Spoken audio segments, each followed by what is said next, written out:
Lundi 4 août. Mon nom est Martin Simon, Simon avec un C, et il me fait plaisir de vous souhaiter la bienvenue à un autre épisode du F1 Podcast. Aujourd'hui, c'est notre retour sur le week-end de course qui se déroulait du côté du Hungaroring en Hongrie, et on débute maintenant avec la journée de samedi.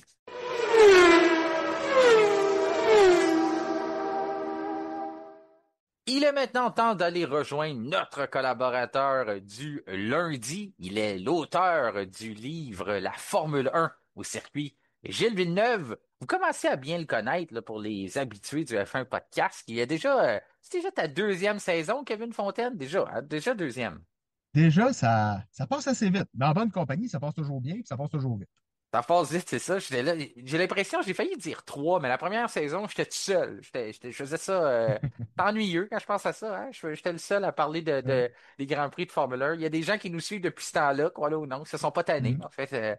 Puis là, on fait juste ajouter année après année. On emmène ça à d'autres niveaux, comme des Des cœurs cœurs. incorporés. Oui, monsieur. C'est ça, on passe à d'autres niveaux. Bien, je vais commencer avec ça tout de suite. Les partenaires du F1 Mhm. Podcast qui nous permettent d'offrir du contenu gratuit à nos auditeurs, à nos abonnés. Donc, c'est grâce à une entreprise comme Descoeurs Incorporé, des leaders dans le domaine de la conception d'escaliers, mais aussi dans la vente de matériel. Donc, si vous voulez en construire une nouvelle, mais aussi en embellir une, vous pouvez vous procurer le matériel ou solliciter les services de Descoeurs Incorporé, en autant que vous êtes de Laval à Tremblant. Ils vont vous offrir un service humain et sur mesure.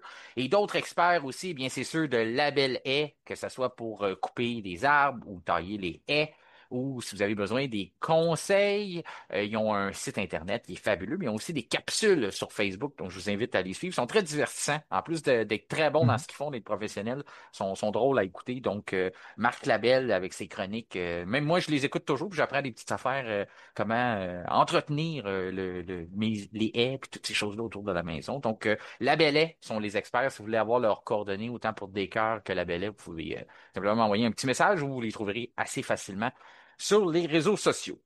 Eh bien, là qu'on a réglé ça, Kevin, c'était Mhm. week-end de course en Hongrie. C'était aussi le 14e de la saison. On est rendu habitué. Qu'est-ce que ça veut dire le 14e? Ça veut dire qu'on a une grosse pause qui s'en vient. La F1 Podcast ne prendra pas de pause. On vous expliquera ça un peu plus tard.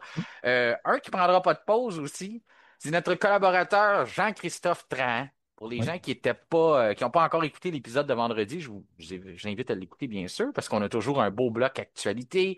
On met la table, bien sûr, pour le week-end de course, mais le bloc actualité, là, c'est jamais perdu. Donc, on divise toujours l'épisode en deux. Là, avec François Goulet, on prend le temps de tout mettre les sujets à jour, tout ce qui s'est passé pendant la semaine de pause. Donc, ça vous remet à jour, même si vous avez déjà écouté les courses, tout ça. Donc, ceux qui n'ont pas écouté ont peut-être pas su que notre collaborateur, Jean-Christophe Tran, champion de F2000, sera au Grand Prix de Trois-Rivières la semaine prochaine. Comment t'as appris la nouvelle? Toi, étais-tu content là, pour lui, là? Écoute, c'est toujours plaisant de voir un pilote. Je comprends qu'on c'est notre collaborateur, c'est un gars qu'on apprécie beaucoup, mais c'est toujours le fun de voir un pilote de talent s'amener sur un circuit comme le circuit du Grand Prix de Trois-Rivières, qui est toujours une piste très excitante, qui propose des bonnes courses. Moi, je trouve que j'ai assisté à deux, trois reprises. Là, on assiste à des bons Grands Prix. C'est le fun, c'est intéressant. Et je suis sûr que Jean-Christophe va faire un super travail. L'important, comme on dit, c'est toujours de prendre du plaisir, de s'amuser. Mais Jean-Christophe, avec son talent de pilote, je suis sûr qu'il va épater la galerie. Ah, tu sais, JC, j'ai dit la même affaire, tu sais, j'ai dit amuse-toi, puis toutes ces choses-là, Mhm. mais il peut fixer les objectifs de victoire, de podium, parce qu'il a le talent. Mais ça sera pas une déception, ça arrive pas. Bien sûr, lui, il sera peut-être déçu, c'est à lui de fixer ses propres objectifs. Mais tu sais, il y a des fois qu'il y a des gens qui sont là simplement pour participer, faire partie de l'événement, mais lui, il peut se permettre d'espérer un peu plus parce qu'il a le talent. Ce que je trouve le fun, c'est que le Grand Prix de Trois-Rivières, pour les gens qui connaissent l'histoire du sport automobile au Québec, Gilles Villeneuve a commencé là. Jacques a passé par là. Ça veut pas dire que Jean-Christophe va se rendre en Formule 1, mais ce que je veux dire, c'est que ça a toujours été une vitrine avec une riche histoire là, pour le Québec puis pour le sport automobile. Et on continue dans la même lignée de dire, de donner ces opportunités-là à des talents d'ici, de se faire valoir. On n'a pas beaucoup d'événements dans une année au Québec pour que ces pilotes-là, justement, peuvent se mesurer un contre l'autre. Ça aide à les faire grandir aussi parce que, veux pas, Jean-Christophe est allé en Italie, il est allé dans la voiture de Kimi, du père de Kimi Antonelli, mais même Kimi Antonelli l'a déjà conduit en GT3. Donc, il y a ces opportunités-là. Mais des fois, ici, nous, on en parle, il vient ici, il donne ses commentaires, mais c'est pas toujours, les gens n'ont pas toujours la chance de le voir. Donc, pour le monde qui se demande dans quelle catégorie il va être, parce qu'il y a plusieurs événements à Trois-Rivières, là, ben lui, il va être dans la série Radical Canada. C'est des très belles petites voitures, je trouve ça le fun. Ça semble, j'ai pas eu la chance d'en piloter une, là, bien sûr, là, mais dans le sens que ça semble agile, mais côté ratio puissance moteur versus poids, c'est quand même assez spécial là, parce que ça pèse pas grand-chose, puis on a quand même, ça développe quand même 200 quelques chevaux dans une carrosserie qui est très petite. C'est des voitures qui sont britanniques. Puis lui, il va être dans, si vous voulez la voir exactement, on appelle ça une 1340 ou une SR3. Donc, vous pouvez taper ça sur Google, vous allez trouver ça assez facilement là, dans la série Radicale. Et lui, il va commencer le 8 août, donc vendredi le 8 août à 14h30, essai libre qualification. Une course par la suite à 18h40. Ça, c'est pour le programme du vendredi.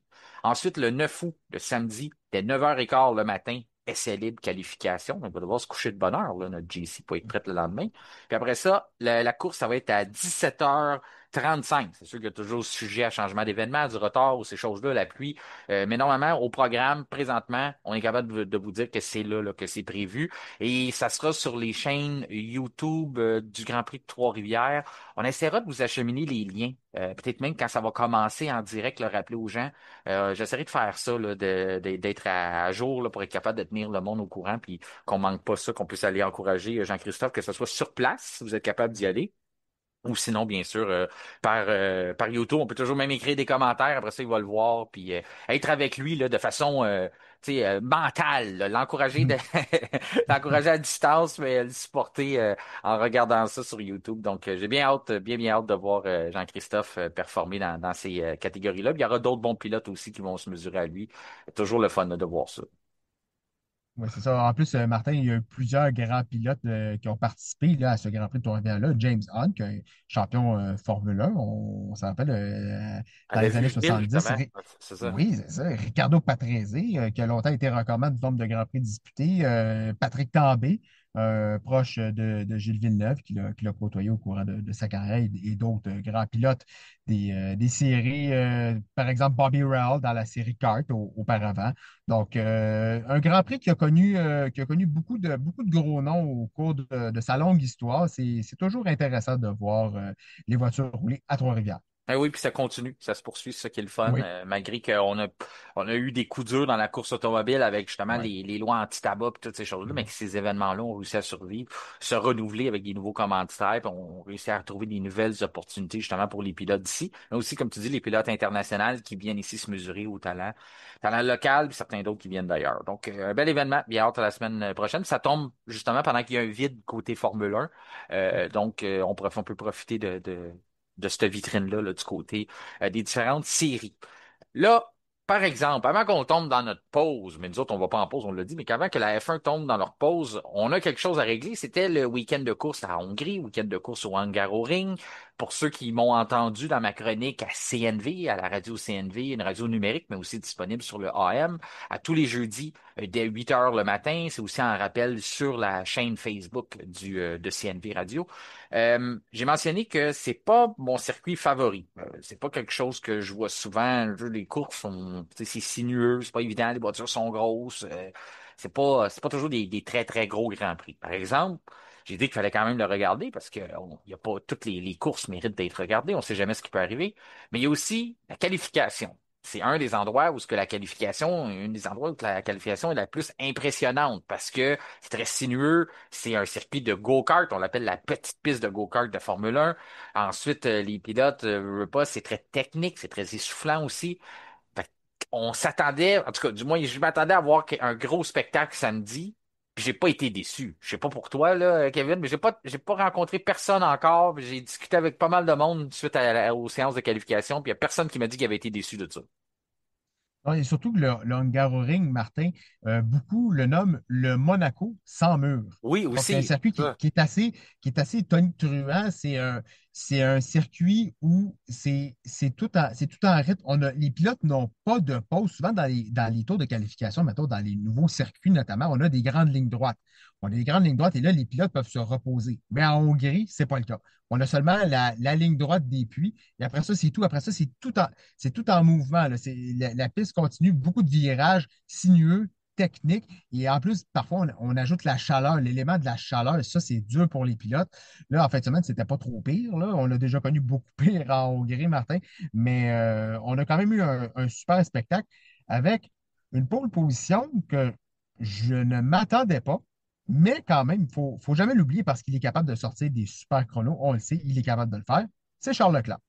Ben moi, je m'en attendais pas non plus. J'avais dit que dans nos prédictions, là, on se prête au jeu le Mhm, vendredi avec François. Puis moi, j'ai dit que ça serait Norris en pole, Piastri deuxième, et puis Charles Leclerc troisième. Ou peut-être Lewis Hamilton, parce qu'on sait qu'en Hongrie, mhm. Lewis Hamilton, c'est quand même le plus grand pilote dans l'histoire là, sur ce circuit-là. Finalement, on inverse ça. C'est plutôt Leclerc qui a eu la pole. On ne l'attendait pas, toi non plus, pas grand monde. En tout cas, bien malin, Non. celui qui va me dire, ah, moi, je savais que ça serait lui qui aurait la pole. Puis après ça, Piastri deuxième, finalement Norris troisième. Déception de voir Norris troisième. Après ça, qu'est-ce qui est arrivé? Ben, tu mentionnais la température, on attendait de la chaleur. Normalement, il fait chaud là-bas. Il faut préserver nos gommes sur un tour complet. Si on est trop robuste avec nos pneus dans le secteur 1, ben, on va manquer d'adhérence pour le secteur 3. Ça nous en prend, surtout le dernier virage. Ça tourne, ça tourne, ça tourne, ça tourne. On a l'impression que ça s'arrêtera jamais de tourner. Euh, Puis on n'a pas grande ligne droite pour les refroidir non plus, là. Fait que c'est ça, faut être capable de maîtriser ça sur un tour. Qu'est-ce qui est arrivé en Q3? On dirait que tout le monde a été surpris. Le vent s'est levé. Puis on a comme perdu aussi beaucoup d'adhérence sur les écuries. Puis on dirait que le fait qu'on a une voiture qui est très bien bâtie côté aérodynamique pour la McLaren, ça nous a affecté plus qu'un peu tout le monde. Les voitures qui ont un peu moins d'aéro, on dirait qu'ils ont été capables de s'en tirer. Puis pour les deux voitures Orange Papaye, ben eux, ça a été compliqué, on dirait, de retrouver la confiance qu'on avait en la voiture. Elle devenait plus instable, plus imprévisible. Puis à ce moment-là, on a perdu beaucoup de vitesse. On n'a même pas été capable de battre les chronos qu'on avait fait dans les premières, dans les séances de qualification comme la Q2 ou la Q1. Là. Tu sais, on était vraiment une perte de vitesse. Puis ce que je pensais qui pourrait affecter Ferrari, des fois, justement, quand ça change, on a l'impression que des fois, la Ferrari, Q1, Q2, on en a déjà parlé ensemble, Kevin, Q1, Q2, on est bien compétitif. Là. On arrive en Q3, puis on dirait que la performance Ouais. s'envole. Là, ça a fait le Mhm. contraire. Ça a fait que la voiture a pris vie. Là. La SF25 a complètement pris vie lors de la Q3. Et puis, on a été capable de faire un très bon temps. Quand on dit que ça a été impressionnant, le fait que, tu sais, George Russell a dit, ah, ben, je pense pas que c'était si impressionnant que ça, la Q3. Je pense qu'on a tous été mauvais en même temps. Je comprends ce qu'il veut dire. Oui, il y a eu une Ouais. baisse de performance, sauf que Mhm. quand même, niveau spectacle, quand tu regardes, Leclerc signe une 1,15,372. Après ça, Piastri est à 26. 0,026. Ouais. C'est incroyable. Après ça, tu as Lando Norris qui est à 0,041. Puis après ça, tu as George Russell qui est à 0,053. Donc, on est tous en bas d'un dixième. C'est la qualification la plus serrée de l'année, là. Puis là, Mhm. je t'épargne, là. Je suis même pas rendu à Alonso qui est à un dixième derrière, à peine un dixième. Puis après ça, tu as Lance Stroll qui est un petit peu plus qu'un dixième derrière, là. Pas grand-chose, à point 126. Ouais. Donc, c'est très, très près. N'importe qui aurait quasiment pu signer cette pole position-là. Là. Non, c'est ça, ça a été vraiment une qualification extraordinaire. Et c'est surtout, Martin, quand on voit cette piste-là, on n'a pas de marge d'erreur pour se reprendre. Parce que lorsqu'on on perd Le de momentum, l'adhérence, ouais, on perd le momentum, c'est ça, c'est c'est le bon ça. mot. Quand on perd le momentum, ben, on a du mal après ça à reprendre ce fameux momentum-là pour aller rechercher ce qu'on a perdu et aller signer un meilleur chrono. Donc, chapeau à Charles Leclerc d'avoir réussi à signer ce tour-là. Même Oscar Piastri, qui l'a mentionné en qualification, il dit, je ne m'attendais pas à être deuxième, encore moins derrière une Ferrari. Je dis peut-être deuxième derrière Norris, ça aurait pu passer entre guillemets, mais derrière Leclerc, il s'en attendait pas, Oscar Piastri. Donc, on a vraiment eu une très, très bonne qualification. Et Martin, les 14 premiers en dedans d'une seconde. Ouais, Donc là, quand même assez intéressant quand on regarde l'écart, là, l'écart dans la qualification. Donc, vraiment, vraiment intéressant. Une très, très belle séance de qualification. J'ai vraiment adoré. Et moi, je tire mon chapeau au Aston Martin. Eh Et oui. Aston Martin, qui était nulle part en Belgique, c'était épouvantable. On était sur la dernière ligne. Et là, cinquième, sixième, chapeau. Alonso qui prouve encore, avec son âge, il n'a rien perdu. C'était sa fin de semaine de fête, le 29 juillet. Bonne fête, Fernando, ça dit en passant. Et Lance Stroll, sixième, très, très belle performance. On sait que Stroll, c'est pas sa tasse de thé de la qualification depuis toutes les années qu'il est là, on le sait. C'est pas son exercice favori, mais quand même, quand il fait des belles performances, il faut le souligner. Et là, bravo, une très belle qualification de la part de Stroll. Stroll, ça lui rappelle peut-être des bons souvenirs là, en Hongrie, là, parce qu'il avait quand même fait une très très belle qualification. On a eu un passage de pluie à un certain Mhm. moment, là, tu sais, même si c'était très très faible, mais il fallait quand même répondre aux conditions. Là, Aston Martin, tu fais bien d'en parler parce que moi je trouve qu'ils ont volé le spectacle en fin de semaine, là. Même si Mhm. on sait le résultat de la course, toutes ces choses-là, mais quand même, comme tu dis, après un week-end comme en Belgique où ce que on se qualifie dans la sprint, on fait pas bien. Puis on a réussi à faire pire après ça dans la qualification de la course. Ouais. En plus, on avait la chance de changer nos réglages, puis on a réussi à trouver, à faire encore quelque chose de pire. Fait que ce que ça me dit, moi, dans ce temps-là, c'est qu'on comprend pas notre voiture. Ça, c'est le pire sentiment qu'on peut avoir du côté des ingénieurs et même du côté des pilotes. C'est dire, on veut bâtir du momentum dans un week-end, on veut construire notre fenêtre de performance, voir où ce qu'elle est, après ça, développer là-dessus puis on ne sait pas elle est où. On la cherche. Donc on est un peu dans le vide, puis on essaie d'y aller avec un coup de canne blanche là pour essayer de voir si on va frapper quelque chose, puis maintenant on va avoir des résultats. Puis finalement, on n'en a pas trouvé. 19 et 20e dans la qualification en Belgique, on peut pas faire pire que ça. C'est les deux dernières places qu'on peut avoir sur la grille. Finalement, on arrive en Hongrie, on n'a pas vraiment d'attente parce qu'on se dit, la seule chose qu'on peut se dire, c'est que je pense pas qu'on va faire pire qu'on a fait en Belgique. Puis là, c'est de trouver qu'est-ce qui a pu se produire. Ça, c'est la question que j'ai reçue comme je dis, ils ont fait parler d'eux toute la fin de semaine, ils ont volé le spectacle. Tout le monde me demande qu'est-ce qui s'est passé avec les Aston, les améliorations. Est-ce qu'Adrian Newey, il y a beaucoup qui donnent du crédit à Adrian Newey, l'effet Adrian Newey. Sauf que personne ne me parlait de l'effet Adrian Newey en Belgique, là. Là, parce qu'il arrive de quoi en Hongrie, c'est l'effet Newey, tous mes coups ressortent. Ouais. C'est plate, là. Les gens ils m'aimeront pas. Puis si vous voulez pas vous faire casser votre rêve, vous faire péter votre ballon, comme toi, t'es très bon là-dedans, on le sait. Euh, ben, arrêtez ou avancez le podcast. Le problème, c'est qu'en Hongrie, il n'y a pas de traînée. Puis ça, c'est l'ennemi d'Aston Martin depuis des années. La traînée, c'est simple, là, c'est la friction ou quoi que ce soit quand on est dans une ligne droite. Donc, c'est complètement le contraire de ce qu'on avait en Belgique, la grande, grande ligne droite, où ce qu'on essaie de diminuer l'aéro sur la voiture parce que justement, on n'a pas besoin de cet appui aérodynamique-là qu'on traîne.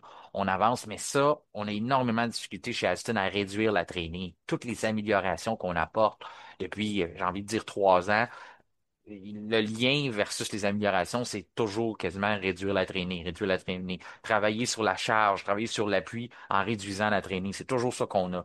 On arrive au week-end, on apporte deux ailerons, des ailerons pour mettre de l'appui sur la voiture.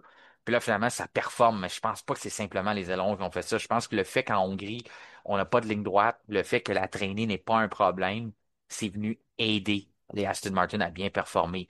J'ai pas l'impression que nécessairement, même à Zandvoort ou dans les prochains week-ends de course, il y en a qui vont peut-être être déçus là, parce qu'on va peut-être retourner à nos bonnes vieilles habitudes du côté d'Aston Martin. Ça leur enlève rien pour le week-end. C'est super le fun qu'on a eu des bons résultats. Ça fait du bien à l'écurie, ça fait du bien aux pilotes, surtout avant une pause comme ça. Sauf que je pense qu'il y a un facteur qu'il faut associer aux caractéristiques du circuit et non seulement juste aux améliorations qu'on a apportées. Je sais pas de ton côté, qu'est-ce que tu as vu là? Oui, ben c'est surtout aussi, si je ne me trompe pas, Martin, la vitesse en ligne droite. L'Aston Martin n'est pas au meilleur niveau, là. On Ben a ça, c'est vraiment la traînée. C'est ouais, justement, la c'est ça. traînée exactement.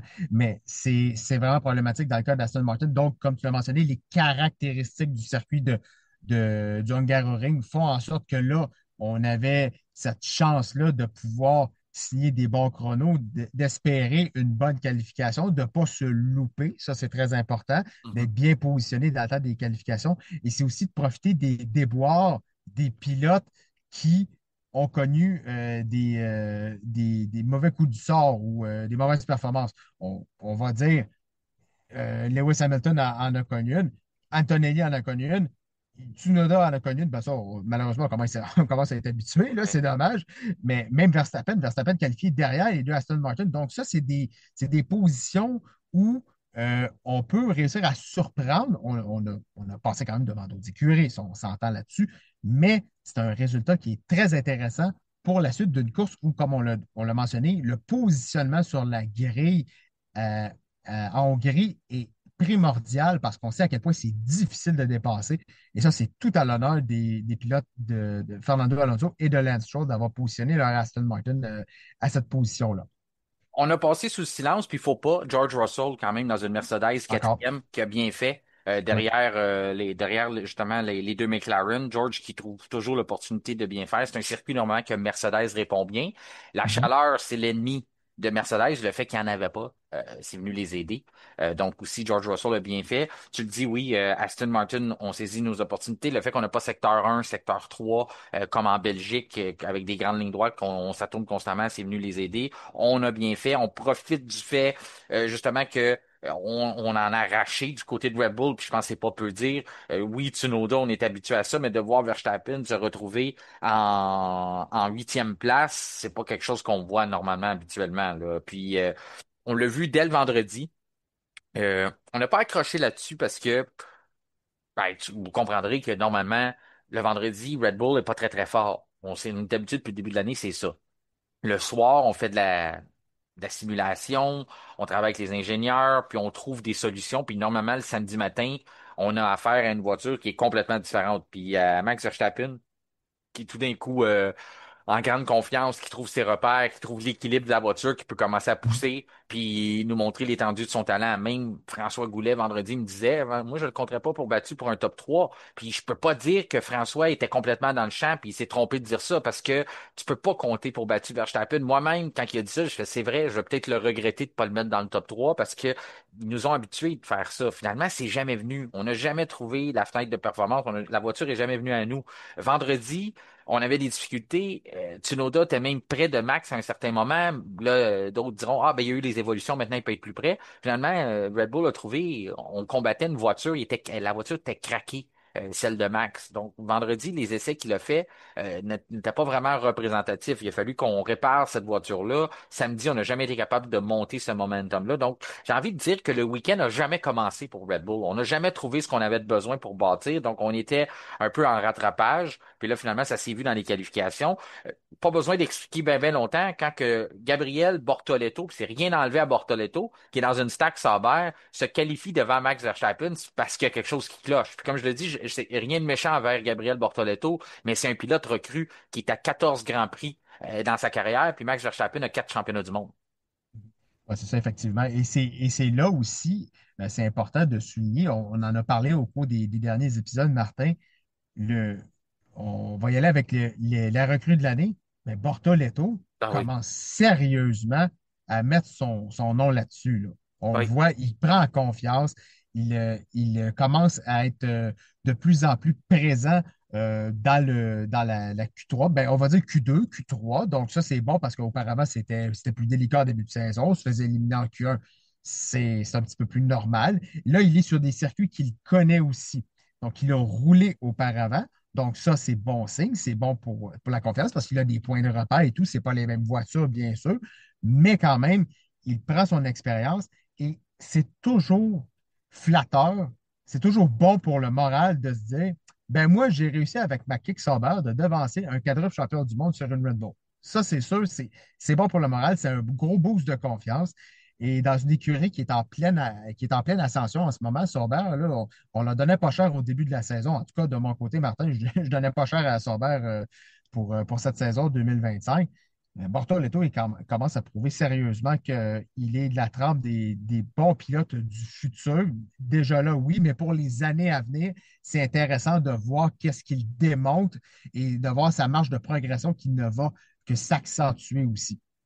Puis ça tombe à un bien bon moment pour lui parce que les autres commencent à ralentir. Les autres qui étaient des prétendants à être la recrue de l'année, on traverse des moments un peu plus difficiles du côté de Kimi Antonelli, du côté Mhm. d'Isaac Hadjar, même si c'est pas la catastrophe, là, faut pas se méprendre. Ensuite, Oliver Berman, qui aussi traverse des bons moments, mais c'est plus difficile à d'autres. Fait que vraiment, Bortoleto a comme la scène à lui tout seul pour montrer sa valeur qu'on n'a jamais diminuée hein, depuis le début de la Mhm. saison, Non. même Mhm. quand que c'était venu le temps de demander qui était un prétendant à recevoir la recrue de l'année, là, avant même que ça commence. Là.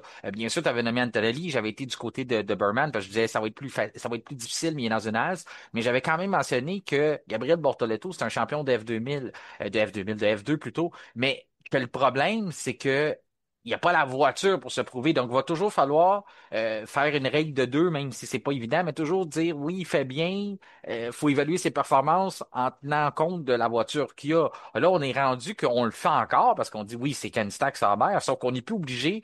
C'est plus aussi subtil. Là. C'est rendu facile de constater ses bons coups. On n'est pas obligé Mhm. d'évaluer ça, de décortiquer ça. Ça saute aux yeux. Ouais, ben, Comme tu c'est dis, ça. il est devant Verstappen. Il est septième. On peut pas le manquer. Là. Tout le monde voit ce que Gabriel Bortoleto fait pendant les week-ends de course, que ce soit en qualif ou les dimanches aussi. Fait que, ah oui, François en parlait il y a quelques semaines, il dit, mais là, il va falloir commencer à le considérer pour recrue de l'année. Moi, je pense qu'on va le voir dans le bilan mi-saison qu'on va faire, mais je commence à penser qu'il y a un pied en avant de tout le monde là, pour ce qu'il fait justement avec la voiture qu'il a entre les mains. Là. C'est Et sûr que faut. aussi, Oui, vas-y. oui, et aussi, Martin, juste à mentionner comme ça, quand on parle de Bortoleto, il y a une sacrée référence avec Nico Hülkenberg. Bon, on Ben s'entend, oui, Nico Hülkenberg, c'est pas un pied de céleri, comme on non. l'a déjà dit. Nico Hülkenberg, très bonne qualification. Mais en qualification, Bortoleto a l'avantage. Puis par Bortoleto deux, je pense que c'est 8 à quelque chose ou 9 à quelque chose. 10 en faveur Ok. de Bortoleto contre 7 pour Hülkenberg. Et ça, c'est sans compter les sprints, les qualifications sprint. C'est ça. Puis c'est dans les derniers Grands Prix. Tu sais, en début de saison, il commence. Fait que c'est sûr que Mhm, on va donner l'avantage à Hülkenberg parce que Bortoleto est à ses mhm. premiers coups de Ouais. volant en F1. Mais c'est dans les derniers Grands Prix qu'on voit que la tendance a complètement changé. Je me demande si c'est pas les 4 derniers Grands Prix que Bortoleto a surqualifié Hülkenberg. Donc on voit que la tendance est en train de complètement de changer, là. Ben, Euh, Martin, au cours c'est ça, depuis le Grand Prix d'Autriche, depuis le Grand Prix d'Autriche jusqu'au Grand Prix d'Hongrie, Bortoleto a battu systématiquement Nico Hülkenberg. Ouais, c'est ça. Donc, on voit que la tendance a complètement tourné. Puis au Ouais. début de la saison, il commence. Là. Donc, ça va être très intéressant aussi dans la Mhm, deuxième moitié de saison, voir ce qui va se passer. Donc, on le disait, lui, septième, Verstappen, huitième. mhm, Week-end, j'ai envie de dire week-end à oublier pour Red Bull. Ensuite, Lawson, neuvième. Lawson, ça va lui faire plaisir hein, d'être devant Hadjar quand même. Il commence vraiment mhm, à trouver ses repères, Liam Lawson. Ça n'a pas été facile le début de saison. Ça affecte la confiance lorsque tu penses que tu es rendu dans ta carrière que mhm. tu es rendu dans une grande écurie, tu es rendu chez Red Bull, finalement, on te donne à peine ta chance, mais de son côté aussi, il n'a pas saisi cette opportunité-là. Non. Retourne dans une écurie où ce que techniquement, il n'a pas eu de pratique, là. Il a pas fait ses tests avec la Racing Bulls, donc il doit réapprendre l'équilibre de cette voiture-là, qui semble une bonne voiture, on le dit depuis le début de l'année, elle est bien née, elle a été bien, c'est une bonne base, c'est une bonne voiture qu'on peut développer dessus dans la saison, mais quand même, il faut apprendre à l'apprivoiser. Et pas faire de mauvais jeu de mots, mais il prend le taureau par les cornes depuis quelques semaines. Oui, là, son opportunité est bien saisie. Donc, un autre jeu de mots. Mais voilà, Lawson qui commence à reprendre en confiance là, depuis quelques Grands Prix.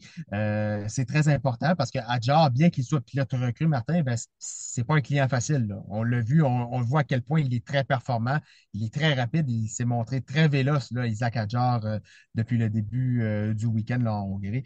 Donc, Lawson a quand même très bien fait.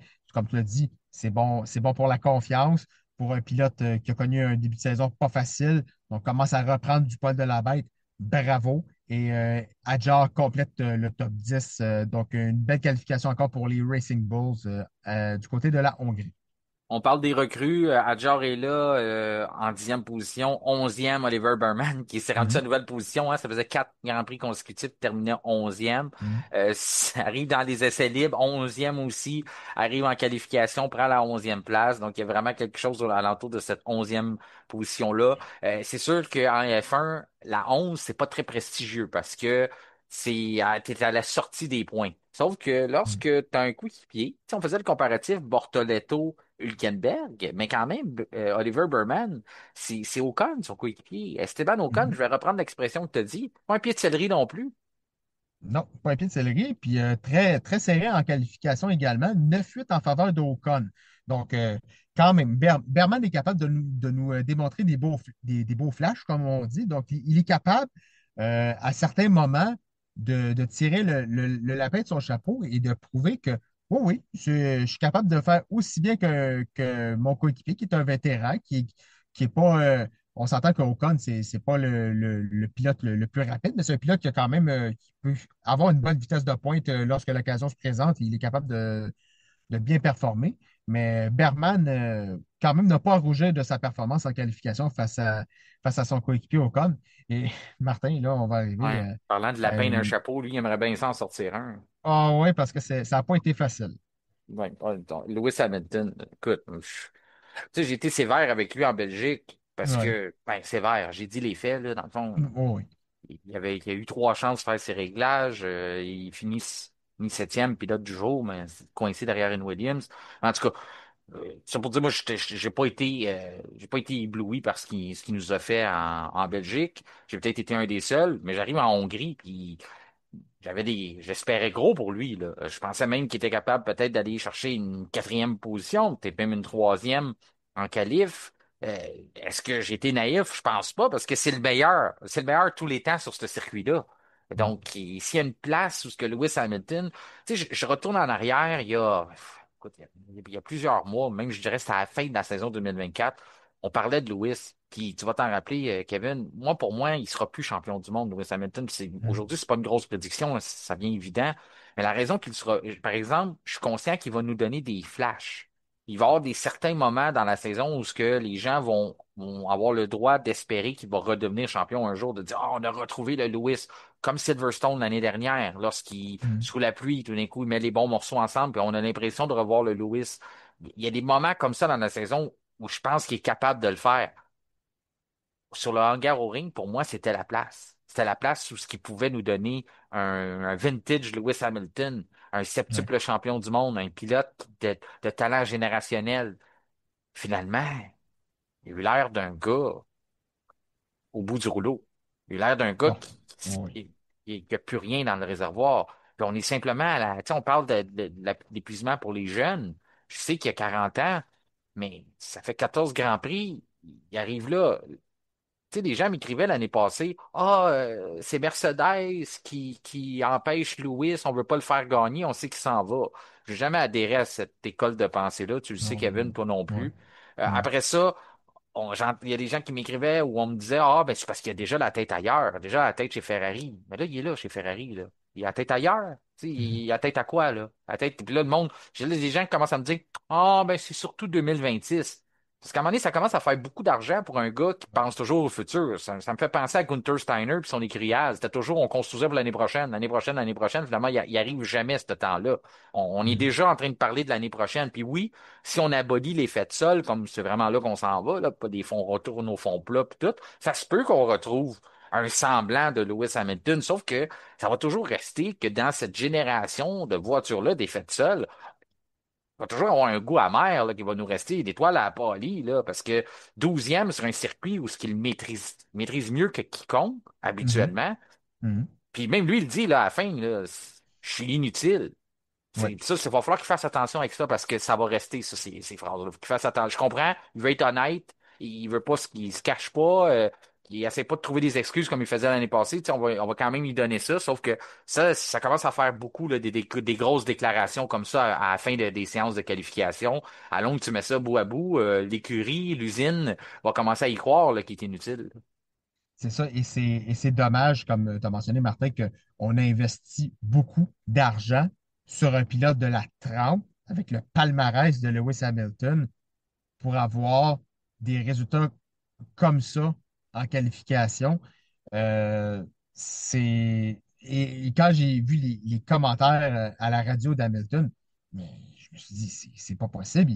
Il peut pas dire ça. Je comprends d'être honnête, oui, comme tu l'as mentionné, mais me dire encore. encore et encore, je suis inutile. C'est pas l'écurie parce qu'on a un pilote en première position et Oui, il est en moi, je pause. suis tellement loin. C'est, j'ai pas envie de dire que c'est pas de la trempe d'un champion du monde, mais c'est un pilote qui semble totalement désabusé, qui est au bout de ses moyens. On dirait que moi, personnellement, c'est ce que je crois à entendre Lewis Hamilton après la qualification. Ouais.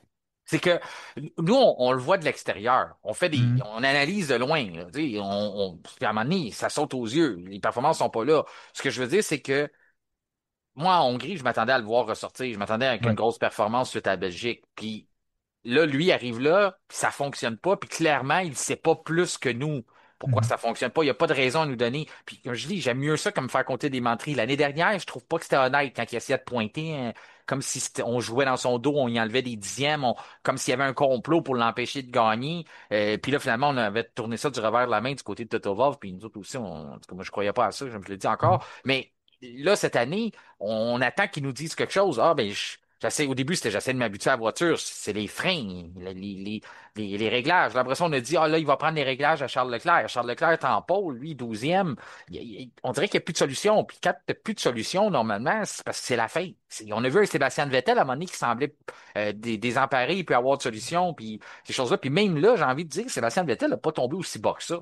Je me rappelle pas si bas que ça, là, En tout cas, puis là, on voit les recrues passer. Tu sais, tu l'as déjà dit, le plateau, il est encore meilleur. Les Ouais. jeunes, mais là, c'est rendu, c'est Berman qui passe en avant dans une voiture Haas. C'est rendu que tu as Ouais. Hadjar devant dans une Racing Bull, Lawson dans une Racing Bull, tu as Bortoletto dans un client Ferrari, une Stack Sauber. Ça commence à faire mal à l'ego, là. Tu te fais pas juste battre par des pilotes oui, j'ai rien enlevé encore, c'est des pilotes de renommée, mais qui n'ont pas le parcours ou la feuille de route d'un Lewis Hamilton, bien sûr. Il n'y a personne qui a cette feuille de route-là. Donc, je vais juste finir vite, vite, Kevin, s'il Oui, te ben plaît. oui. On s'était tiré sur Lewis Hamilton, puis je pense que c'est avec raison avec ce qui se passe là. 13e pour Sainz, 14e pour Franco Colapinto, belle performance quand même de Mhm. l'Argentin. 15e pour Antonelli, ça a attiré mon attention. Mercedes qui garde deux trains de gomme tendre pour la Q3, puis on force Antonelli à essayer de survivre la Q2. Finalement, il force un peu trop, mais les roues à l'extérieur de la piste. Ça, j'ai trouvé qu'on a été un peu trop audacieux du côté de Mercedes. Là, on s'est pensé un peu trop bon. Pensé que on allait absolument aller en Q3. Je comprends qu'il y a énormément d'écuries qui font ça. C'est probablement la stratégie qu'on avait pour George Russell de dire on garde deux bons trains de pneus flambant neufs pour la dernière séance. Sauf que faut quand même que tu te rendes là, parce que sinon ça devient complètement inutile ces deux trains-là. Ils ne servent pas pendant la course. Là. Mais là, finalement, ils les ont mis pour la course. Mais je veux dire, normalement, tu mets pas des tendres en Hongrie. Fait en tout cas, ça a attiré mon attention. Je sais pas ce que tu as vu de ce côté-là. Puis Tsunoda, bien sûr, ben là, on va le laisser tranquille, mais ça va pas. 16e, 17e Gasly, 18e Ocon, 19e Hülkenberg et 20e pour Alex Albon dans une Williams. Pas facile, mais Anthony, as-tu trouvé ça étrange de Mercedes? On garde deux trains de tendre quand le jeune a peut-être besoin d'un peu d'aide et un peu de confiance là, pour passer. Ben, écoute, c'est sûr que ça prend de la confiance sur un circuit qui est difficile à attaquer comme ça en Hongrie. Puis on le sait, Martin, le positionnement est primordial si on veut Oui. se donner une chance d'aller chercher des points. Et on sait à quel point Antonelli en a besoin de retrouver de la confiance en ce moment. C'est pas facile pour le jeune. Donc, un petit peu étonné là, comme toi là, de cette situation-là chez Mercedes. Ouais. Surtout que passer en Q3, même si après ça, tu performes pas nécessairement bien en Q3, mais au moins, tu t'assures du top 10. Ouais. Ça devrait être le premier objectif pour Antonelli. Ça devrait être le premier objectif chez Red Bull pour Tsunoda. Et il y a bien des écuries présentement que l'objectif premier, ça devrait être au moins t'assurer de partir dans le top 10 dans la Mhm. qualification. Tu sais, on dit comment que tu manges ça un éléphant, là? C'est une bouchée à la fois, là. C'est pas une expression qui dit Mhm. ça. Ben, c'est un peu ça, là. Tu sais, c'est une tranche à la fois, là. Commencez par pensez à vous rendre en Q3, commencez par viser le top 10, puis après ça, les bons résultats viendront. Mais déjà, de penser que tu es là avant même d'avoir atteint l'objectif, je trouve que c'était un peu, on a étiré l'élastique un petit peu, puis ça nous a pété d'en face du côté des flèches d'argent. Et c'est ce qui complète notre portion du samedi. Maintenant, passons au dimanche et au Grand Prix de Grand Prix de Hongrie sur le circuit du Hungaroring.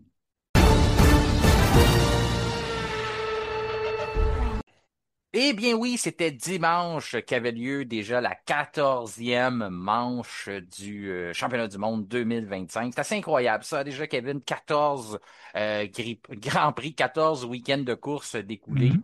on tombe dans la pause estivale en F1. Ça veut dire que les écuries vont avoir une semaine pour essayer de régler des petites choses, mais après ça, on va fermer là, avec des cadenas, puis tout va être, la FIA va légiférer ça pour être sûr que les écuries, il n'y ait pas de développement, il n'y ait pas rien qui se Mhm. fasse pendant ce temps-là. Quoique ben, les écuries qui ont déjà fini leur développement pour la saison Ouais. 2025, là, il n'y a plus beaucoup d'améliorations qui s'en mènent. C'est pas comme dans les autres saisons, mais on risque d'avoir quand même beaucoup d'actualités dans la prochaine semaine parce qu'on va se dépêcher à Mhm. régler des choses avant de partir en vacances. Mhm. Mais quand même, déjà, on est déjà rendu là. On se rapproche déjà probablement ben, on va avoir les mêmes champions constructeurs. Hein. C'est pas une grosse prédiction de dire ça. Je m'aventure pas trop loin en disant ça. Mhm. Mais le champion du monde, c'est toujours pas réglé. Puis là, ça s'est resserré. À moins que je me trompe, juste 9 points maintenant qui séparent Lando Norris et Oscar Piastri. Mhm. C'est pas Ouais. mal plus serré à tout ce à quoi on s'attendait. J'ai envie de dire que c'est le meilleur scénario possible que ce soit Lando Norris qui ait remporté une très très belle victoire, toute une course de sa part. Euh, ça n'a pas été le gros Grand Prix, là, le Grand Prix d'Hongrie, on s'entend, mais je m'attendais pas à rien chose. Sauf que moi, point de vue stratégique, j'aime toujours ça. Il y avait énormément de stratégie en jeu. Il fallait suivre, il fallait pas se lever et aller faire d'autres choses, comme bien des Grands Prix d'ailleurs. Il fallait regarder ce qui se passait parce que du début à la fin, une petite erreur stratégique aurait pu coûter gros, même si on avait souligné que la sous-carte, la undercut qu'on appelle en anglais, Mhm. qui signifie qu'on arrête au puits avant notre adversaire puis on gagne finalement énormément de temps puisqu'on est sur notre sortie, on est sur un train de pneus neufs. Normalement, c'est très révélateur ou c'est très significatif ce que ça peut faire d'utiliser cette stratégie-là sur le circuit de Hongrie parce que la chaleur, on en parle depuis le début, finalement, elle n'était pas au rendez-vous le dimanche non plus. Ça avait un impact, mais c'était pas aussi majeur qu'on le voit par le passé. Sauf que quand même, il fallait être alerte, il fallait regarder. Et ce qu'on voyait pas d'habitude sur ce circuit-là, sur le tracé du Hungaroring, c'est d'essayer de faire simplement un arrow puits. Normalement, on ne voyait pas ça. Mhm. C'est pas une Mhm. stratégie qui est normalement possible. Si on essaie de le faire, ben, c'est exagéré parce que c'est 70 tours. Donc, d'essayer de faire les 70 tours avec simplement deux trains de pneus, c'est quelque chose qui sort un peu de l'imaginaire. Sauf qu'aujourd'hui, c'est devenu possible. C'est devenu une possibilité lorsqu'on a vu Max Verstappen s'arrêter, faire le premier arrêt, puis ressortir. On a vu que d'autres écuries n'embarquaient pas nécessairement dans cette vague-là d'arrêter tout de suite. On n'a pas réagi nécessairement. On n'a pas eu peur de dire ah, une voiture s'arrête, il va nous battre justement avec la sous-carte, il va venir nous avoir. Parce qu'on a commencé déjà à prendre des données, regarder sur les statistiques les différents stratèges des différentes écuries, de voir la possibilité de faire simplement un arrêt. Celui qui a adhéré à ça, puis ça a été payant, et ça a été payant pour pas mal tout le monde, mais c'est Lando Norris qui soutire une victoire à Oscar Piastri en faisant ça. Du côté de Leclerc, on va en venir. Mais si on focus là, principalement sur les McLaren en commençant, ce qui est arrivé du côté de Lando Norris, cette stratégie-là qui a été payante, mais il s'est tiré dans le pied au départ. Là. Tu sais, t'es déçu de son départ parce que ça, c'est un problème qui revient souvent de son côté. Là. Oui, oui, et on le sait, Martin, du positionnement de départ la première position, aller au premier virage, il n'y en a pas long en Hongrie. C'est vraiment, c'est très court. Et le positionnement, j'ai vu tout de suite Piastri couvrir Norris. Tout Mhm. de suite, on l'a vu là, c'est déporté juste un petit peu, juste pour lui bloquer le chemin et pour pas qu'il prenne l'avantage à l'intérieur. Et il n'était pas au point de corde déjà là, Norris. Là. Donc, ça a été compliqué pour lui. Et après ça, qu'est-ce qui s'est passé? Leclerc a passé. Piastri a passé. Et là, après ça, il s'est fait saisir la troisième place par George Russell. Et après ça, ça a été compliqué pour Norris. Il a perdu du temps. Il a été chanceux dans les circonstances, oui. Donc, une belle récupération au final pour sa neuvième victoire en carrière, Lando Norris. Ça aurait pu lui coûter cher en s'il vous plaît au championnat du monde parce que il a utilisé une très belle gestion de ses pneus. Bravo, ça a été très bien fait. Comme on dit, le bon call, comme on dit en Oui. québécois, ça a été le bon call. Euh, Magnifiquement résisté à son coéquipier. Il en manquait pas gros. On s'entend en fin d'épreuve, ça aurait pu mal virer. À un certain moment donné, j'étais assis debout. Là. Je me demandais qu'est-ce qui allait se passer. Finalement, Norris a bien tenu. Une belle victoire, ça va lui faire du bien. surtout au niveau de la confiance, Martin, parce qu'on sait que Norris, c'est un petit peu plus chancelant qu'Oscar Piastri, qui est très de glace, comme on peut dire.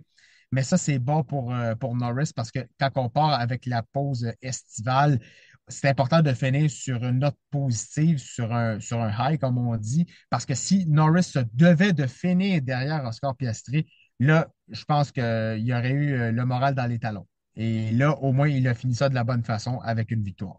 Mais c'est ça, parce que là, il peut aller se ressourcer, faire le plein d'énergie, puis revenir avec l'objectif de dire l'année dernière, l'écart était plus gros que ça. Mhm. Entre moi et Verstappen, je l'ai échappé le championnat. Là, j'ai Ouais. cette expérience-là. 9 points qui nous séparent. Qu'est-ce que ça me prend pour saisir l'opportunité dans la deuxième moitié de saison, même si il reste seulement 10 courses et non, on n'est pas vraiment à la moitié, mais quand même, vous comprenez ce que je veux dire. Mm. Donc, de revenir et de dire qu'est-ce que ça me prend pour gagner dans cette partie-là. Oscar Piastri, lui, c'est du nouveau. Même s'il n'y a pas grand-chose qui le dérange, là, c'est pas un gars qui est très nerveux. Mais de son côté, lui, les 3 semaines à réfléchir, peut-être que ça peut faire l'effet contraire de ce que ça peut faire pour Norris. Il y a Mhm. plusieurs volets qu'il faut toucher dans ce qui s'est passé dans cette course-là. Puis je le dis, c'était très stratégique. Puis c'est là qu'on va couvrir un peu qu'est-ce qui est arrivé parce que le spectacle s'est passé là.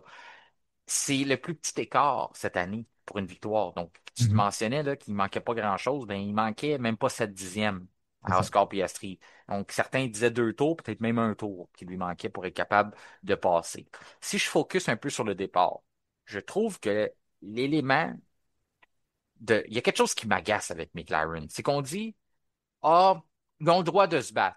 On les laisse se battre. Sauf que aussitôt qu'Oscar Piastri commence à rejoindre Lando Norris, son agent, plutôt son ingénieur, Tom Mhm. Stallard, commence déjà sur le micro. Oh, rappelle-toi les règles d'engagement. Puis on commence à lui donner les règlements un peu avant un combat de boxe. Là. Je sais pas si t'es un amateur de boxe. Mhm. Le gars dit, Mhm. ça c'est trop bas, ça c'est trop haut. Respectez ce que je vous ai dit avant que ça commence. Puis il leur dit toutes les consignes. Là, aussitôt qu'il arrive, il est proche, l'autre commence à y redonner les règles d'engagement dans ses écouteurs. Moi, je suis là comme, excuse, là, mais t'as fermes-tu ta boîte, là? Laisse-les Mhm. conduire, là. Et ça fait 3 saisons qu'il est chez McLaren qui se fait répéter la règle orange papa, ils ont le droit de se battre. Laisse-les tranquilles. Laisse-les aller se battre, justement. Ça, je trouve que ça me dérange.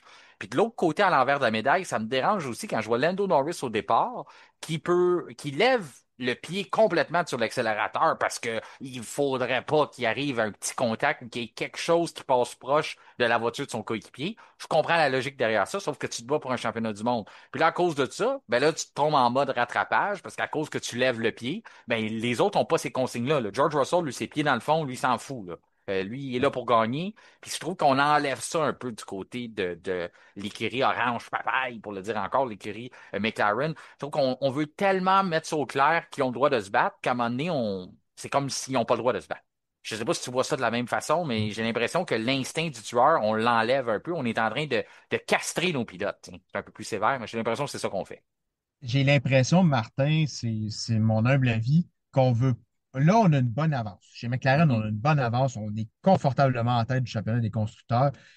Je crois que Andrea Stella, Zach Brown ne veulent pas avoir à gérer des situations à l'image qu'avait Alain Prost, Ayrton Senna à l'époque chez McLaren, ou encore Lewis Hamilton, Nico Rosberg chez Mercedes. On ne veut pas que ça dégénère. Fait on veut tempérer le jeu, on veut mettre ça le plus calme possible. On ne veut pas prendre de chance, mais le problème aussi, c'est que si on avait un concurrent, on va dire Verstappen, pour le nommer, parce qu'il est troisième au championnat des pilotes, mais si Verstappen n'était qu'à une poignée de points des pilotes McLaren, on va dire une dizaine d'unités par exemple, je pense que McLaren agirait pas mal différemment si on avait un autre pilote qui était à proximité d'eux, qui se battrait pour le championnat du monde. Là, c'est beaucoup plus, Verstappen est beaucoup plus loin.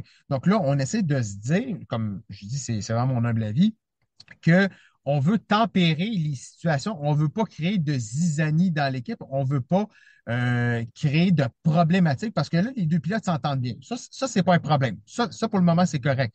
Mais du moment que là, ça va avancer dans le championnat, on va avoir des luttes, ça va se retoucher. Je suis persuadé, les deux pilotes vont finir par se retoucher, ça va être inévitable.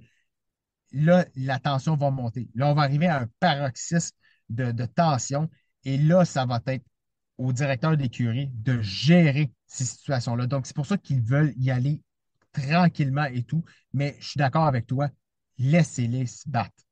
Ils sont là pour ça, c'est des gladiateurs, c'est des pilotes professionnels.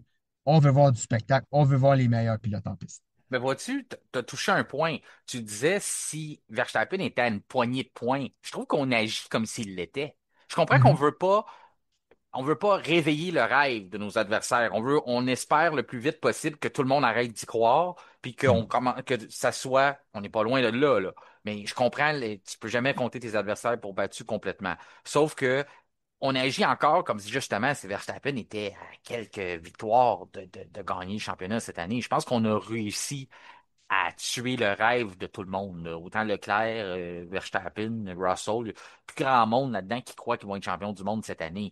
mhm. À ce moment-là, comme tu dis, pourquoi on les laisse pas se battre? En plus, statistique, ça fait 4 Grands Prix consécutifs que les deux voitures passent le fil d'arrivée. C'est quoi? Sont quelle couleur, Kevin?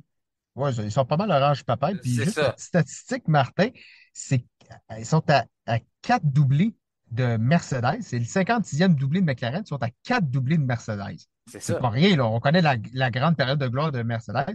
Ils pourraient égaliser 5 doublés lors du prochain Grand Prix établi par Ferrari et Mercedes au courant des années antérieures. Fait qu'il Donc, n'y a pas trop de menaces, McLaren, là. Il y a pas il n'y a trop de... pas de menace. C'est ça, la panique est où? La dernière fois Mm. qu'on a fait ça chez McLaren, là, 4 doublés consécutifs, là, c'était à l'époque d'Alain Prost puis Senna. Tu les as nommés tantôt. Je Mhm. comprends qu'on veut pas que ça Ouais. dégénère comme dans ces époques-là, là. Ça, c'est en 1988, là. On est loin de Mhm. là, là. Puis là, on panique encore, on prend des décisions. Ce qui m'amène à te dire aussi, crois-tu qu'il y a un déséquilibre chez les ingénieurs? Moi, Tom Stollard, là, ça a beau être un Olympien, un gars qui a gagné en aviron la médaille d'argent pour la Grande-Bretagne aux Jeux de Beijing en 2008, là. Mais je veux dire, comme ingénieur, il décide-tu des choses? Il donne des choix à Oscar Piastri constamment. Pendant ce temps-là, de l'autre côté, on réussit à donner à Lando Norris des informations pertinentes, trouver des stratégies, trouver quelque chose, de dire oui, on veut pas décider pour lui, mais on n'est plus, je dirais c'est quand le bon mot, je cherche le bon mot, mais dans le sens qu'on s'assume plus dans ce qu'on présente à notre pilote. Là, Stollard, à un moment donné, il est là. Oh, tu veux-tu compétitionner Lando ou tu veux compétitionner Charles? Tu veux-tu. Il lâche ça. Puis heureusement qu'il y a un pilote tranquille qui est capable d'analyser tout ça. Puis à un moment donné, je me disais, Oscar Piastri, il est là, là. Puis ça tourne, on le dit, là. Ça tourne dans Mhm. l'hangaré. Puis il est là, bah ouais, mais moi, j'irais pour Lando. Mais là, ça dépend. C'est quoi que tu sais. Là, j'ai l'impression qu'ils sont assis, les deux sur le mur des pluies avec un café, puis qu'ils discutent. Pendant ce temps-là, il y en a un qui conduit à 300 km/h, puis Mhm. l'autre qui est supposé prendre des décisions. Lui, il a des choix de réponse. Il est comme dans on dirait qu'il anime un quiz télé, là. Je comprends pas ce que Tom Stollard fait depuis le début surtout là, ça commence à se resserrer. J'ai l'impression que l'avantage des ingénieurs pourrait aller du côté de Lando Norris si ça continue, là. Tu sais, Will Mhm. Joseph semble plus proactif dans ses communications. Mhm. Oui, il semble plus proactif, tu l'as dit, Martin. Puis je trouve que c'est un ingénieur qui est plus à l'affût de son pilote. On dirait qu'il le connaît. C'est vraiment mon propre avis, là, mais Mhm. je trouve qu'il le connaît mieux. On dirait qu'il sait comment Norris va se sentir dans telle ou telle situation, comment il va lui parler, comment il va lui dire, OK, gère tel virage de telle façon, essaie de ne pas commettre d'erreur dans ce secteur-là parce que ton coéquipier en gagne plus dans C'est tel ça. tel virage. Donc, je trouve que Will Joseph, en ce moment, on va s'entendre, il y a des moments où ça a été un petit peu plus difficile, là, Mhm. mais je trouve que Will Joseph, à cette course-ci, en Hongrie, a été meilleur que Tom Steller. Puis rappelle-toi, en Belgique, j'avais pas aimé ça, qu'il donnait les informations de la Mhm. batterie à Ouais. Oscar Piastri. Lui, tu sais, on dirait que Will Joseph, dans la bataille interne, lui, il veut que ce soit son pilote qui soit champion du monde. Puis avec raison, là, il y a de la compétition à l'interne, puis c'est ce qui fait qu'on augmente les performances. Je sais que du côté de McLaren, on veut éviter ça à tout prix, puis on est toute une belle famille, puis on chante des comptines ensemble, puis on mange ensemble, puis on fait notre prière ensemble. Sauf que au bout de la ligne, il y a un garage qui veut gagner, puis il y en a un autre qui veut gagner. Je comprends qu'il faut Mhm. rester, ça reste dans le respect, on est une équipe, puis tout ça, puis l'image de la compagnie. Sauf que j'ai l'impression que Tom Stollard n'a pas compris qu'il était dans une bataille encore, des fois, puis il donne des options, puis tout ça. Peut-être que c'est comme ça qu'Oscar Piastri veut que ça soit fait, sauf que moi, j'ai encore là, Oscar aurait dû faire la stratégie d'un arrêt. Il n'aurait pas dû arrêter une deuxième Mhm. fois. Ouais. C'était pas évident à dépasser. C'est un circuit en Hongrie. tu sais, on dit toujours le ratio, le data que ça prend là, pour être capable de battre une autre voiture. Il faut que tu gagnes sur certains circuits. Si tu as une demi-seconde plus rapide, tu vas être capable de compléter un dépassement. Il y en a d'autres, ça prend 7 dixièmes. Un circuit comme Hongrie, ça prend peut-être une seconde de vitesse ou de surplus pour être capable de compléter le dépassement au bout de la ligne droite. Puis j'ai envie de te Mhm. dire que parce qu'ils sont dans la même écurie, puis qu'on leur donne la règle orange papaye, que finalement on les laisse pas vraiment se battre, ça y prend beaucoup plus que ça parce qu'il faut tellement qu'ils fassent un dépassement clair, facile, sans zéro risque. Tu sais, il faut qu'il n'y ait aucun risque que le data de surplus que ça prend à Oscar Piastri ou versa à Lando Norris pour dépasser une voiture qui est égale à la sienne. Déjà là, c'est une contrainte, mais qu'on veut respecter et tout faire ça dans les bonnes règles de l'art, ben à ce moment-là, c'est quasiment impossible d'aller chercher ça avec une. Tu sais, si t'es pas capable de faire la même stratégie ou de te retrouver avec le même écart de pneus, moi, d'après moi, il aurait été mieux de rester en piste, là, Oscar Piastri, à ce moment-là, là, tu sais. En tout cas. Ouais, c'est ça. Sur un circuit, comme on l'a mentionné, qui est très difficile à dépasser, connaissant, même malgré son jeune âge, le talent d'Oscar Piastri à gérer ses pneumatiques, il l'a démontré pas plus tard qu'en Belgique, Martin. Ouais. Euh, Moi, je crois qu'il aurait probablement pu résister à son coéquipier. Bon, il en est arrivé à autre chose. C'est comme ça, c'est la course. Mais je suis sûr qu'Oscar Piastri va en sortir grandi de cette épreuve-là. Pas nécessairement content, c'est sûr, parce qu'il a perdu une victoire, mais c'est de l'expérience, c'est le métier qui rentre et ça promet pour la suite du championnat. Ah, puis nous autres, on a gagné là-dedans. Tu sais, Lando a Ouais. gagné aujourd'hui, puis nous aussi, on a gagné. Les partisans d'F1 ont une course au championnat à 9 points dans la pause d'été. Ça fait longtemps qu'on n'a pas eu ça quand même, là. 9 points Mhm. d'écart là, pour la pause d'été, là. Donc, bien content. Je dis que ça fait longtemps, mais en 2021, on n'avait pas 9 points non plus à la pause d'été, là. Fait que C'est- ça fait. Ouais. C'était très serré également à ce moment-là C'est aussi. ça. Mais quand même, tu sais, lorsqu'on regarde ça, donc tout le monde a gagné, on va dire, tout le monde en sort gagnant de là, sauf peut-être Oscar Piastri, il serait pas d'accord Ouais. avec nous. Mais c'est ça, ça reste à voir qu'est-ce qu'on va faire. Un autre qui a perdu gros. Ah oui, dernière affaire, je sais, on en a parlé beaucoup. Ouais. On a encore réagi du côté de Piastri.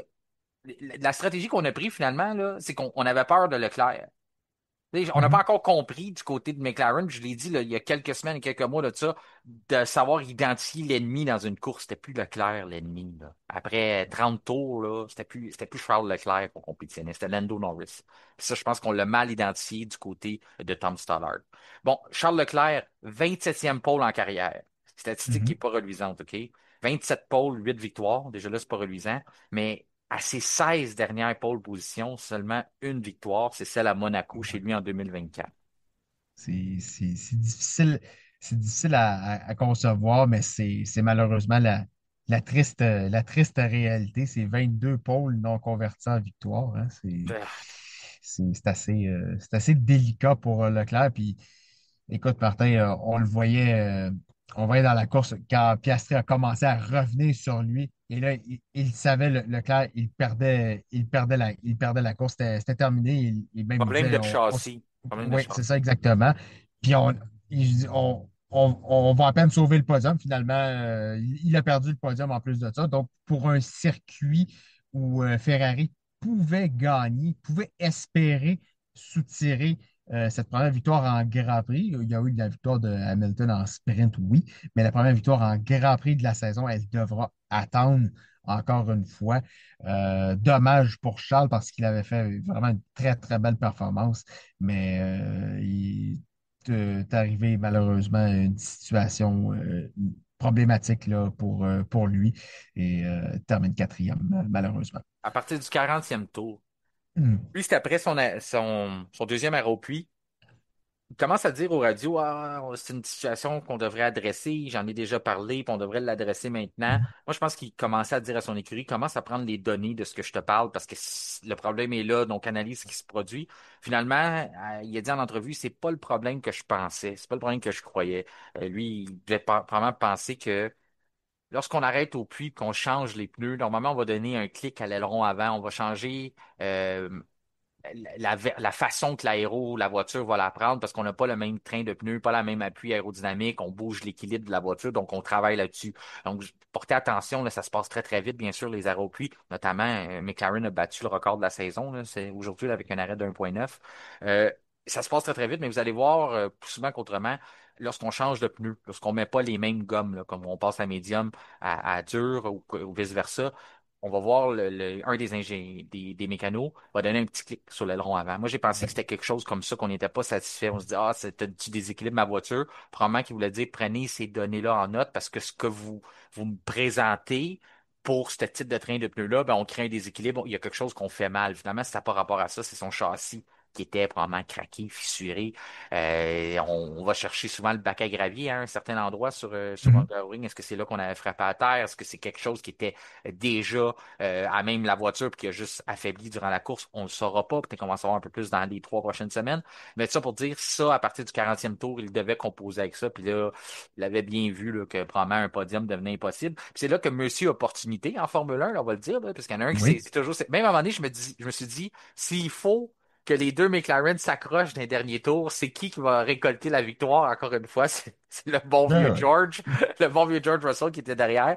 Finalement, ça a été, il a récolté simplement la 3e place, mais il était prêt. Il était prêt s'il y avait quoi qui ouais. arrivait, il était là pour venir chercher une autre victoire. Mais quand même, George Russell, un bon Grand Prix. Mais encore, je pense que ça fait 2 saisons d'affilée hein, que c'est un podium entièrement Mercedes en Hongrie. Donc, on peut commencer à leur dire, quand je dis entièrement Mercedes, bien sûr, c'est à cause de la motorisation, les deux McLaren et la voiture des flèches d'argent. Mais un très bon Grand Prix encore de George Russell.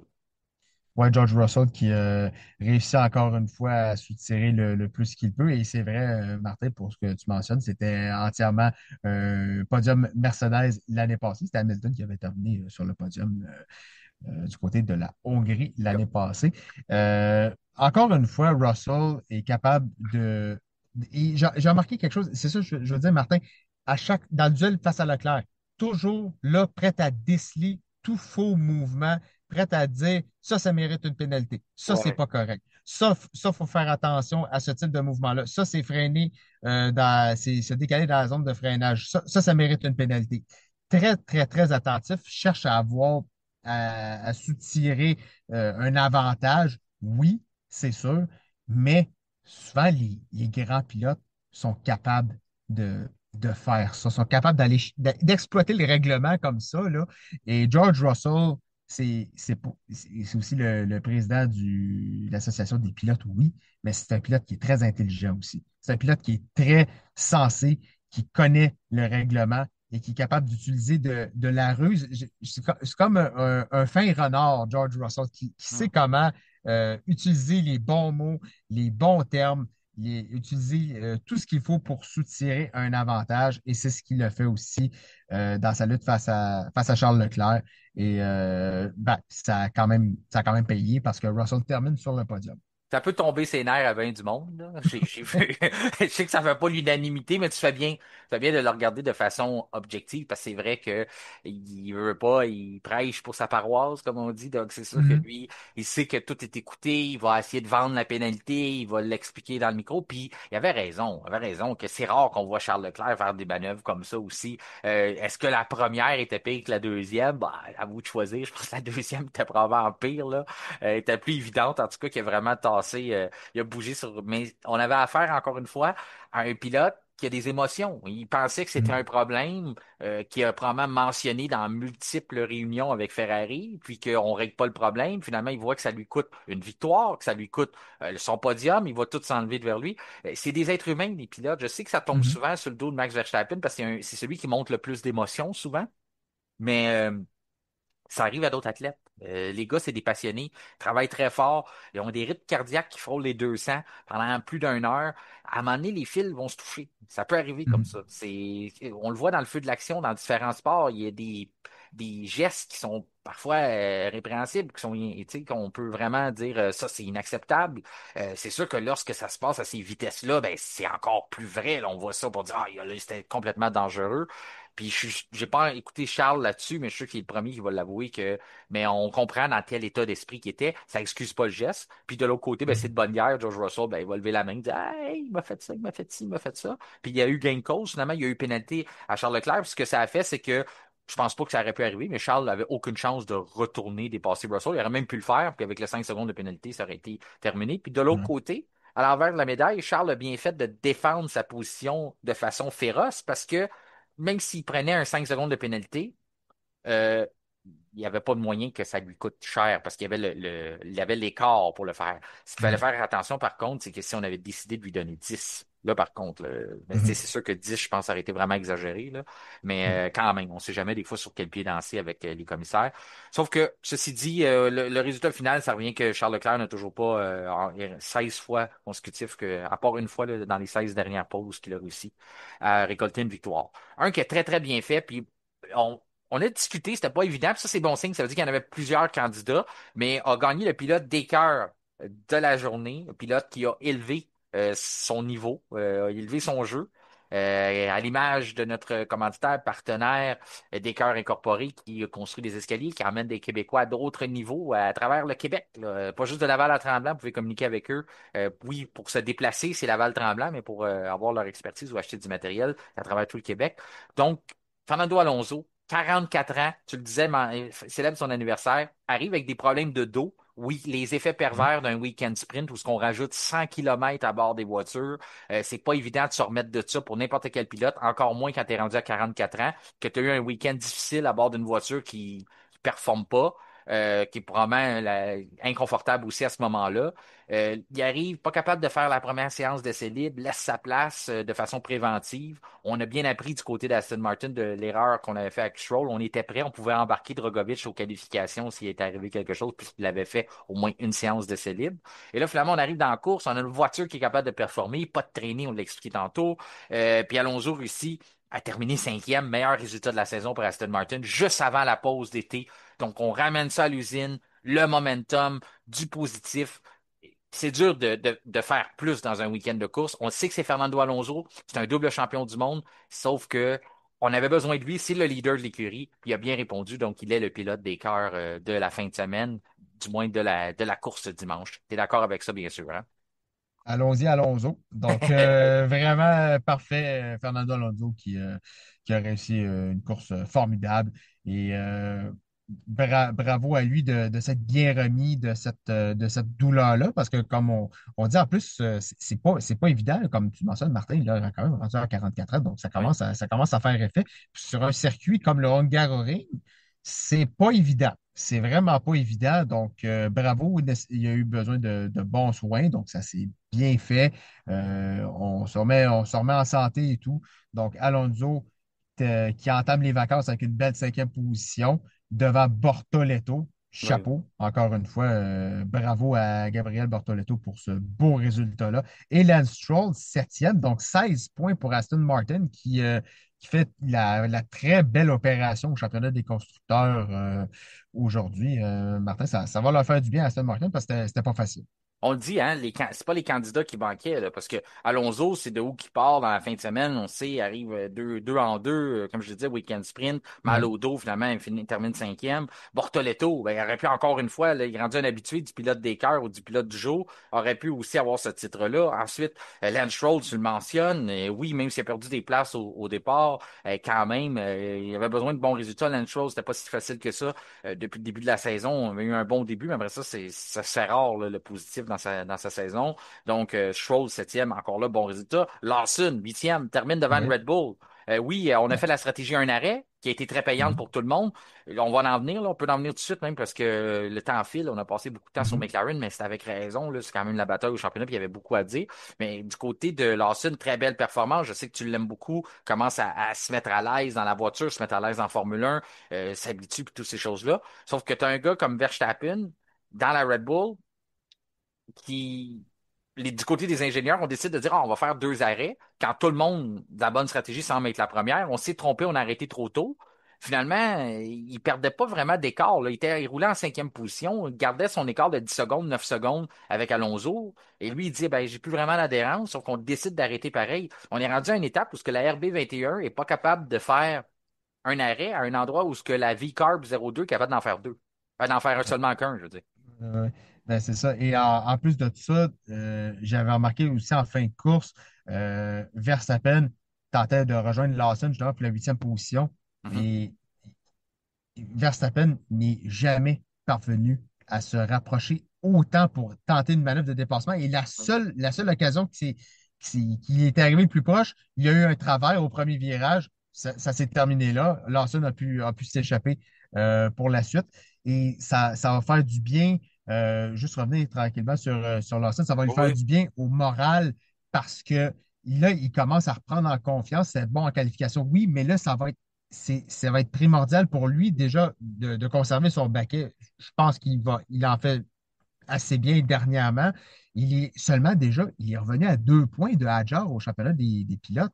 Ça a été compliqué au début de saison. C'est 22 points pour Hadjar, c'est 20 points pour Lawson. Lawson a quand même un beau momentum dernièrement, donc c'est à lui de continuer à faire le travail, de continuer sur cette lancée-là. Donc, sur ce, bravo. Et pour revenir à Verstappen, Martin, ben, je t'avouerais que ça a été vraiment une fin de semaine catastrophique pour le pilote Pas. néerlandais. On met ça aux oubliettes, on part en vacances, on va profiter du bon temps avec la famille pour après ça repartir sur une meilleure base. Ça va être compliqué, là. On va espérer un meilleur résultat pour lui chez lui aux Pays-Bas, mais ça ne sera pas évident. Ben, c'est ce que j'allais dire. Au moins, c'est Zandvoort. Il va avoir Oui, un bain d'amour pour oui. commencer. Il va arriver frais et dispo. Perte d'aérodynamisme. Aéro, on a vu, il l'a complètement perdu à la fin de la ligne droite parce que tout le Mhm. monde complète les dépassements, a Oui. essayé quelque chose. Puis on a vu la voiture, ça n'a pas collé, puis ça n'a pas tourné non plus. Fait que c'est le problème qu'on avait depuis le début de la fin de semaine. Ça a marché bien au début de. Tu sais, justement, j'avais une conversation avec un ami avant la course. Ça peut aider le fait que le plein d'essence. Puis on entendait Verstappen dire justement sur la radio qu'il trouvait que l'équilibre était bon dans la voiture, mais c'est aussitôt que le Mhm. réservoir, c'était qu'on on écoulait de l'essence, ben là, ça revenait à la voiture qu'on avait vue depuis le début de la fin de Ouais. semaine. Puis c'est ça justement en fin d'épreuve, comme tu dis, au moment où ce que on l'a mis dans cette situation-là, où ce qu'il était supposé être capable de regagner des positions, ben là, ça tenait plus parce que Ouais. la voiture était basse en carburant, donc on n'avait plus ce poids-là pour aider les gommes à coller. Donc, c'était à oublier. Je comprends pas pourquoi on a arrêté. Moi, tant qu'à moi, on a fait deux erreurs stratégiques chez Red Bull. On s'est jamais ajusté. Puis ça, par le passé, on voyait pas ça. Ça montre il y a plusieurs lacunes dans l'écurie autrichienne présentement. C'est pas simplement la conception de la voiture. C'est pas simplement dans la simulation. C'est pas simplement dans ce qu'on crée avec le CFD et ces choses-là. C'est aussi sur le mur des puits. On prend pas les bonnes décisions. Puis même des fois, on n'a pas des bons arrêts au puits en plus. C'est pas le mix parfait, là. Antonelli, dixième, très très bien fait, remonte dans les points quand même, partait de Mhm. loin, avait besoin de ça, termine devant, on dit Adjar, onzième, tu mentionnais 22 points, il n'y a pas si longtemps, il y a bien longtemps, je veux dire, il était à 21, donc seulement un point pour lui dans je sais pas combien de courses, là, mais ça fait longtemps que Adjar n'a pas eu une bonne, ben je ne veux pas dire qu'il y a des mauvaises fins de semaine, mais disons que ça fait longtemps qu'il est aux alentours de là, 21, 22 points, comme tu dis, ça Mhm. trompe pas, Lawson le rejoint. Hamilton part douzième, termine douzième, ça complète le week-end, le fiasco que je disais tantôt. Je vais lui laisser une pause, je ne vais pas recommencer là-dessus, là. Les gens ont compris de toute façon, puis je pense que nos auditeurs comprennent la situation, que ça va pas bien pour Hamilton. La pause, ça va faire du bien à tout le monde, mais j'ai du goût de Mhm. dire que le premier, ça va être lui, de justement retrouver confiance, retrouver du positif, puis voir comment il va être capable de revenir. Mais c'est vraiment un week-end à oublier pendant qu'on voit justement Antonelli qui passe devant lui, va gagner des points, puis Hamilton était nulle part, nulle part. 12e à 12e, c'est ça. Ensuite, 13e pour Hülkenberg, 14e pour Sainz, 15e pour Albon, c'est décevant les Williams. 16e Mhm. pour Ocon, 17e pour Tsunoda. Quand on dit qu'on va lui laisser une pause, mais lui aussi, hein, la pause d'été, là, au moins il sait qu'il va garder son poste. Il y a eu les améliorations qui avaient toutes brisé à Imola. Là, on l'a mis à jour, sauf que ça n'a pas été très payant pour lui. On lui a même mis un nouveau moteur, tu es obligé de partir de la ligne des puits. Normalement, ça peut te donner un peu de performance quand on fait ça. Ça n'a pas été le Oui. cas. Je suis conscient, il faut être honnête, c'est pas le circuit où ce que le moteur va le plus t'aider non plus, là. Mais quand même, c'est pas l'idéal pour Yuki Tsunoda. Franco Colapinto, 18e. 19e pour Gasly qui termine derrière Colapinto, week-end à oublier, aussi pour les voitures alpines. Et Berman a eu des dommages à sa voiture, a été obligé, forcé à l'abandon. Ton pilote du jour, Kevin, à moins que tu voulais ajouter quelque chose sur les pilotes que je viens de nommer, vite, vite, comme ça en terminant? Non, non, c'est bien correct. Pour le pilote du jour, Martin, oh là là. C'est le fun quand que c'est difficile comme choix. Ouais, c'est le fun quand c'est difficile. J'aurais aimé le donner à Norris, mais Ah, bon, pareil, oui. c'est le départ. Le départ, ça n'a pas été. ça n'a pas été idéal. Il a été chanceux, oui. Il a bien utilisé sa stratégie. Écoute, j'ai quasiment envie de le donner on a donné le pilote des cœurs à Alonso. J'ai quasiment envie de le donner le pilote du jour à Alonso aussi. Ah, ben écoute, je pense qu'il y a un Un- pilote dans l'histoire qui a récolté les deux titres, puis c'est Alex Albon qui avait eu les deux. Donc, il est pilote des cœurs et pilote du jour. Et pilote du jour, je vais le donner à Gabriel Bortoleto. ouais, Verstappen au bon choix. départ en avant de toi, Alonso en arrière je veux dire, t'as Verstappen en arrière, Mhm, t'as Alonso en avant de toi, c'est pas n'importe qui. Puis mhm, tu fais vraiment une très très belle course dans une stack Sauber, même s'il va falloir commencer à prendre en considération que le stack a quand même une voiture pas pire là. Mais quand même, Gabriel Bortoleto, je sais qu'on se répète, mais il semble que c'est lui week-end après week-end, mais ça veut dire que ça va bien pour le jeune. Puis je voulais le donner à Norris, mais son départ pour moi, tu sais, sa remontée, ça a été beau, mais c'est lui qui s'est mis dans cette situation-là encore.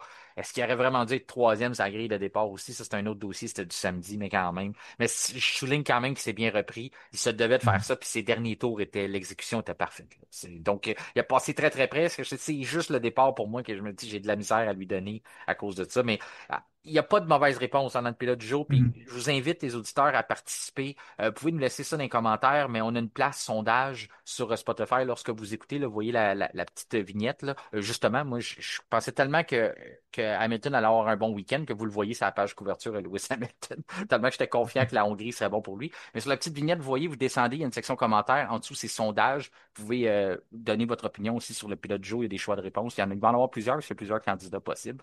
Puis l'épisode de vendredi, il y a toujours une question de la semaine. La question de la semaine, vendredi, vous pouvez encore y répondre. Il n'est pas trop tard. Vous avez une semaine pour le faire. Comme quoi que êtes-vous d'accord avec la prolongation de contrat à Frédéric Vasseur? Donc, en terminant, Kevin, il reste moins qu'une minute. Est-ce que tu étais d'accord, toi, à cette prolongation de contrat-là à Vasseur, si tu n'étais pas à oui, Frédéric Vasseur? Oui. ça fait du bien pour Ferrari d'avoir un peu de stabilité parce que on s'entend que ça a été assez tumultueux au cours des dernières années à la direction d'écurie. Donc, pour moi, oui, un bon choix. Ben, j'invite les gens aussi à se prononcer. Il n'y a pas juste Kevin, il n'y a pas juste moi ou Mhm. François qui peut se prononcer, vous pouvez le faire aussi. Donc, dans la section sondage de l'épisode de vendredi, votre guide Hongrie 2025. Kevin, la prochaine fois qu'on va se reparler, bon, on va se parler sûrement à l'extérieur des podcasts, je l'espère, Mhm. mais la prochaine fois qu'on va avoir une communication avec les auditeurs qui vont pouvoir nous entendre, on va donner des notes. Ça va être le temps Oui. des bulletins mi-saison. Donc, tu vas avoir du travail à faire cette semaine. Moi aussi, d'ailleurs, on va commencer à évaluer tout le monde, donner des notes de A+, à C-. Est-ce qu'il y aura des A+, est-ce qu'il y aura des C-? Des C-, j'ai l'impression qu'il va en avoir. Des A+, ça reste à voir. Mais ça va être la semaine prochaine. Donc, on vous invite à notre bilan annuel, donc le bilan mi-saison. D'ici là, Kevin, je te souhaite une excellente semaine et comme je le dis, on se donne rendez-vous vendredi prochain. Au plaisir, Martin. Merci. Bye bye. C'est ce qui conclut notre épisode du lundi 4 août. Notre prochain épisode sera le vendredi 8 août avec notre bilan mi-saison.